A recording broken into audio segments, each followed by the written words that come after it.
പൊന്നാനിയിൽ ലാവ് കാണുന്നതിന് മുമ്പ് നമുക്ക് ഉറപ്പായിരുന്നു നാളെ പെരുന്നാളായിരിക്കുമെന്ന്.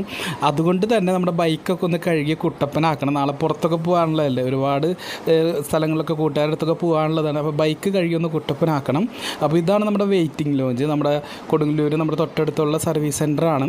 അപ്പോൾ വെയിറ്റ് ചെയ്യാനുള്ള ലോഞ്ചും കാര്യങ്ങളൊക്കെ ഉണ്ട്. പക്ഷേ സർവീസ് മാത്രം അത്ര മെനയില്ല, ബാക്കി സൗകര്യങ്ങളൊക്കെ അവർ നന്നായിട്ട് ഒരുക്കിയിട്ടുണ്ട്. അപ്പോൾ നമ്മൾ ഇത് കഴിഞ്ഞിട്ട് നമ്മൾ നേരെ ഷോപ്പിങ്ങിനായിട്ട് ഇറങ്ങിയെങ്കിലും കാവ് തീണ്ടിക്കഴിഞ്ഞുള്ള തിരക്കിൻ്റെ പേരിൽ കൊടുങ്ങല്ലൂർ ടച്ച് ചെയ്യണം മുമ്പ് തന്നെ തിരിച്ചു പോകേണ്ടി വന്നു. ഇനി നേരെ പള്ളിയിലോട്ടാണ്, നോമ്പ് തുറക്കാനായിട്ട് നമ്മൾ പോയിരിക്കുകയാണ്.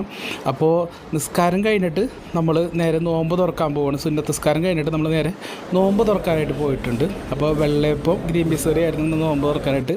അപ്പോൾ എൻ്റെ മോനുണ്ടായ കൂടെ ഇത് കഴിഞ്ഞ് നമ്മൾ നേരെ ഷോപ്പിങ്ങിന് പോയിട്ടുണ്ട്. ഷോപ്പിംഗ് എന്ന് വെച്ചാൽ കുറച്ച് സ്വീറ്റ്സ് വാങ്ങണം, പത്തിരി വാങ്ങണം. ചിക്കനൊക്കെ നമ്മൾ മേടിച്ച് വെച്ചിരുന്നു, അതിൻ്റെ പേരിൽ ഇനി പത്തിരി മാത്രം വാങ്ങേണ്ട ആവശ്യം.